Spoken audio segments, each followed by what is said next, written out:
Senator from Texas. I ask unanimous consent that the quorum call be set aside. Is there objection? Without objection. Madam President, today is a sad day for this institution. The Senate operates based on trust. Whether we are Democrats or Republicans, these 100 senators have to be able to trust that when a senator says something, he or she will do it, even if we disagree on substance, that we don't lie to each other. What we just witnessed this morning is profoundly disappointing. I want to describe the context of two preceding discussions. A number of weeks ago, when this Senate was considering trade promotion authority, a group of senators gathered on this floor and blocked TPA for many minutes because they were pressing for the Export-Import Bank. They huddled on this floor and negotiated a deal in front of C-SPAN, in front of the world. Then, when they had their deal, TPA had the votes to pass. Shortly thereafter, we had a Senate Republican lunch where I stood up and I asked the majority leader very directly, what was the deal that was just cut on TPA, and was there a deal for the Export-Import Bank? It was a direct question. I asked the majority leader in front of all of the Republican senators. The majority leader was visibly angry with me that I would ask such a question. And the majority leader looked at me and said, there is no deal, there is no deal, there is no deal.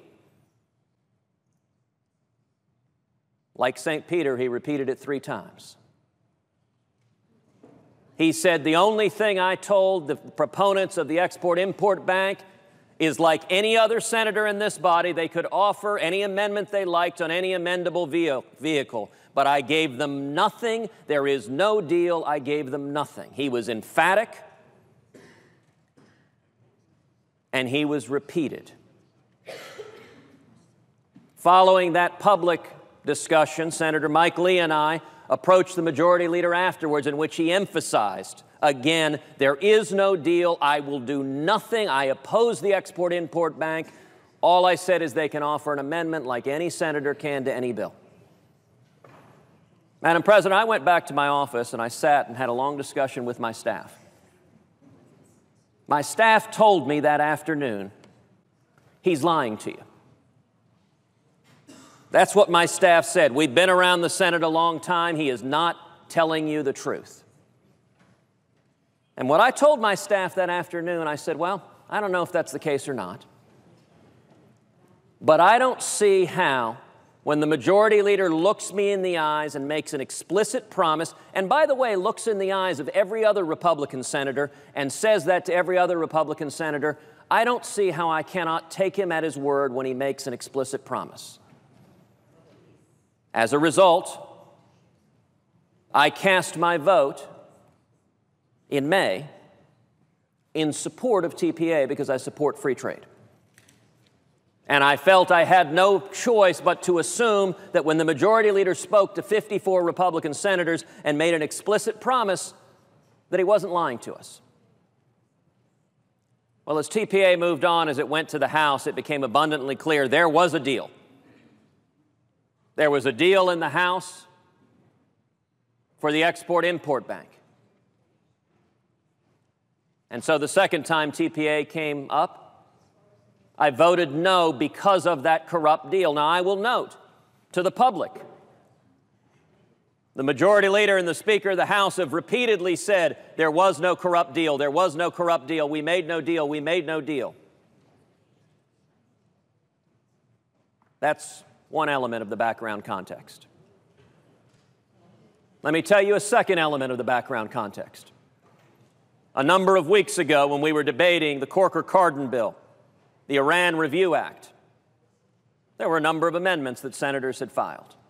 I filed an amendment that would actually put teeth in the Iran Review Act by requiring affirmative congressional approval before sanctions on Iran could be lifted.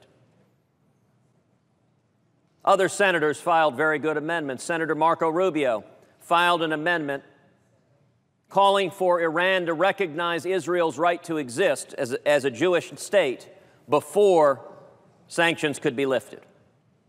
Our friends on the Democratic side of the aisle did not want to vote on that amendment. And in response, the majority leader cut off all amendments. Now, Madam President, I sat in the majority leader's office, and I urged the majority leader invoke cloture on Senator Rubio's amendment. Invoke cloture on Senator Rubio's amendment calling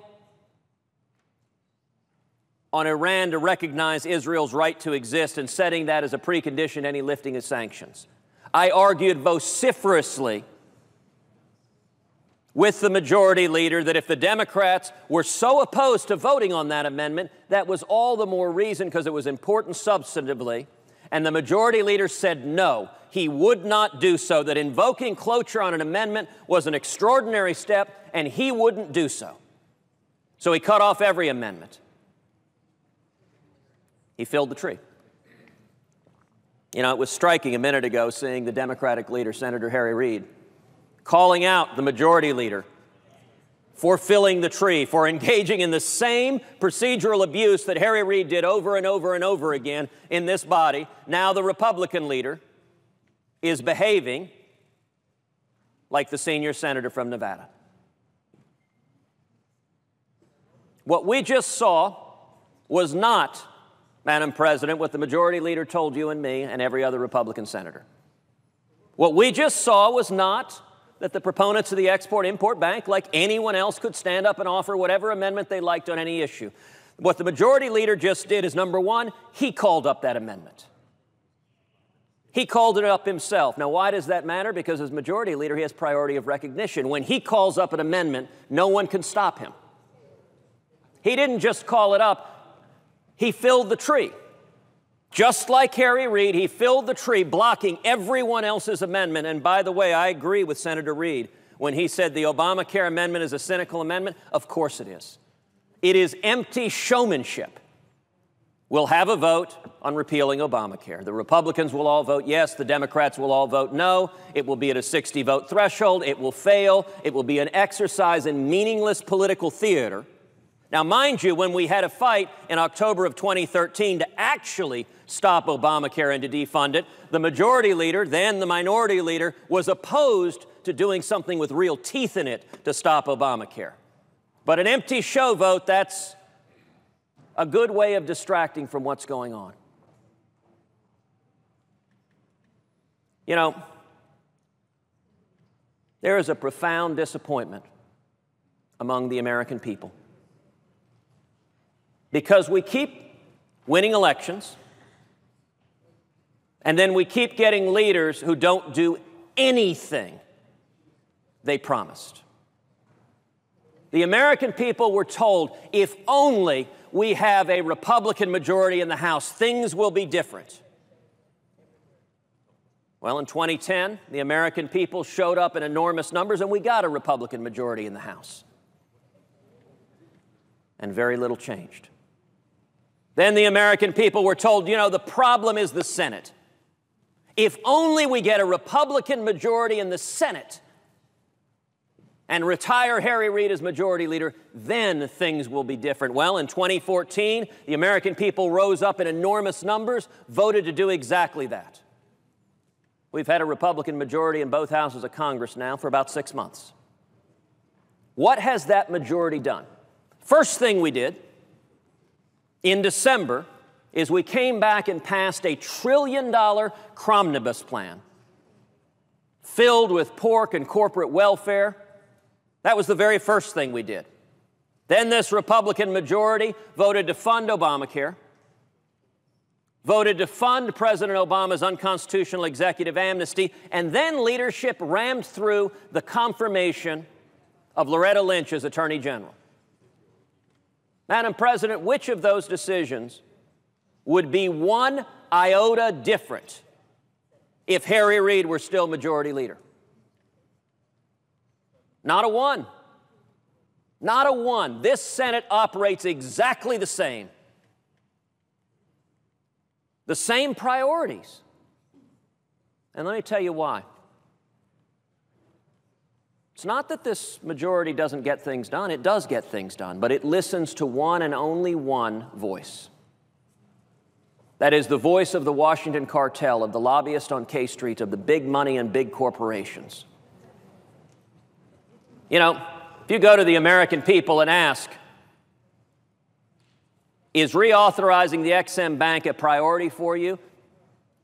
The standard response for most of them will be, the what? They don't even know what this is. Let me tell you what it is.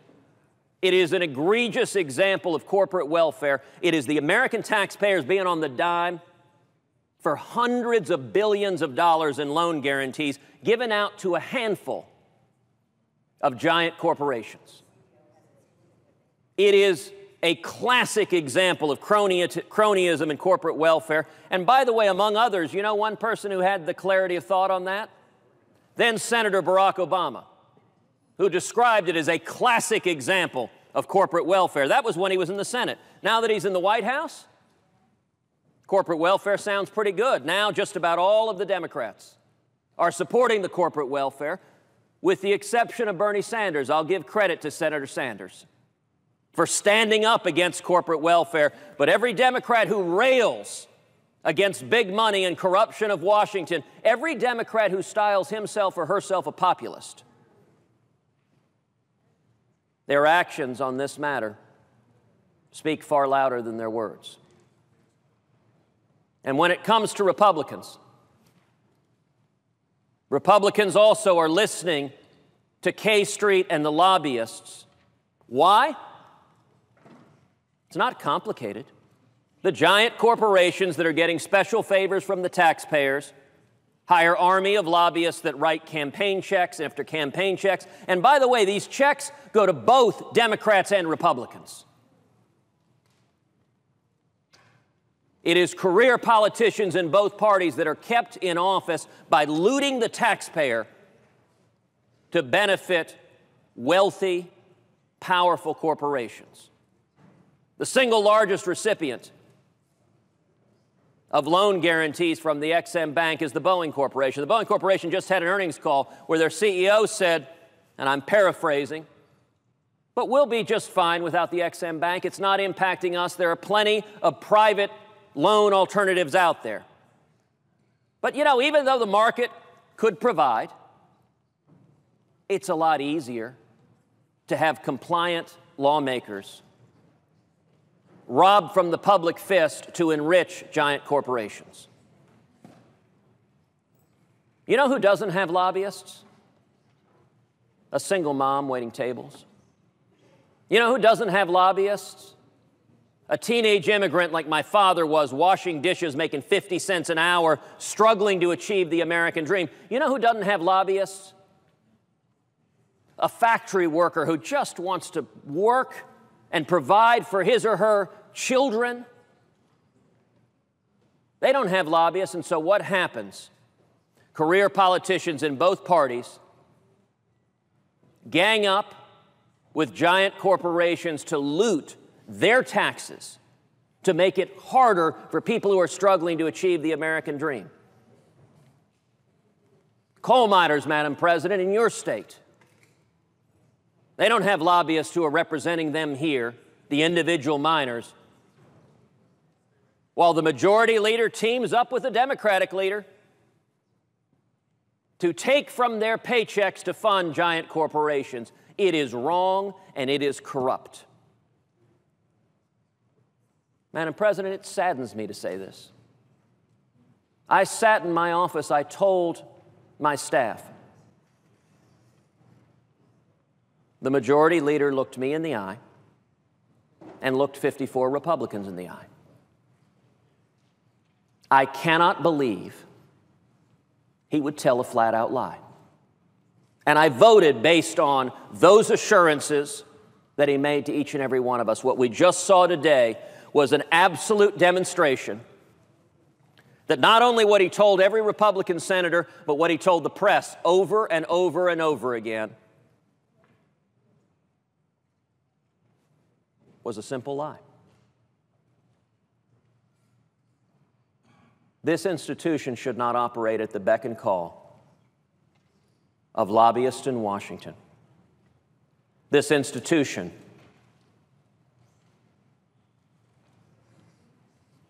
the majority and minority leader arm in arm, again, should not team up against the American taxpayers. It's why our children are going bankrupt. Now, we're facing an enormous threat with this Iran deal. A nuclear Iran poses the greatest national security threat to this country.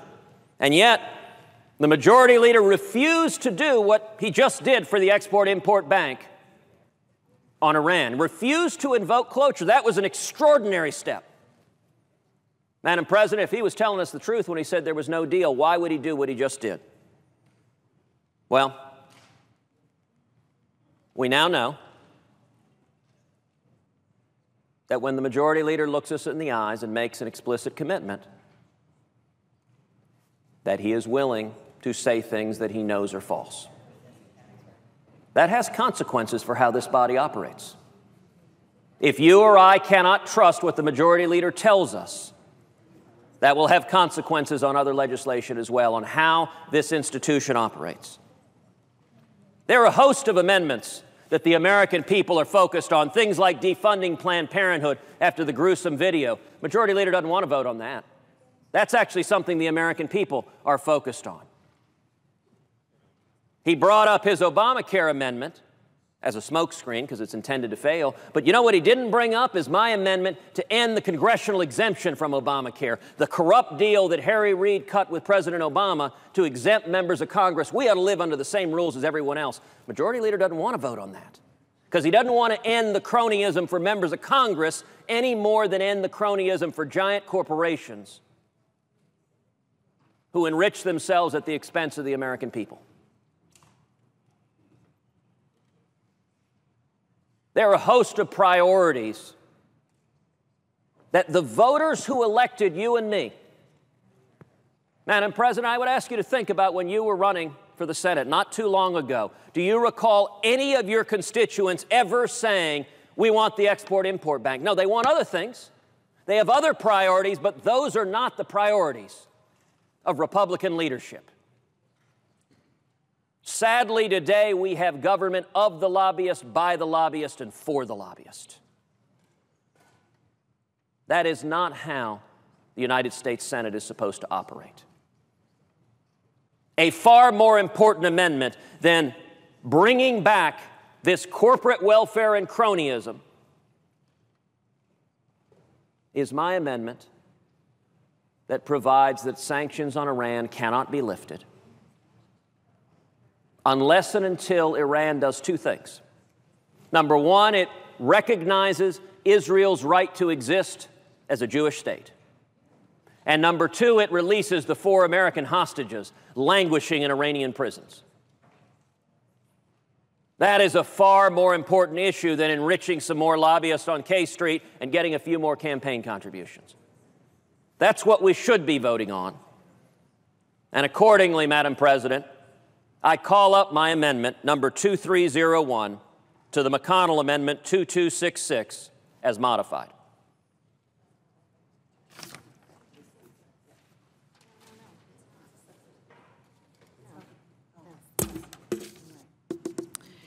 The amendment is not in order to be offered as is inconsistent with the Senate's precedents with respect to the offering of amendments, their number, degree, and kind. Madam President, I appeal the ruling of the chair that the amendment is not in order. The appeal is debatable. Madam President, I would note the absence of a quorum. Clerk will call the roll. Mr. Alexander.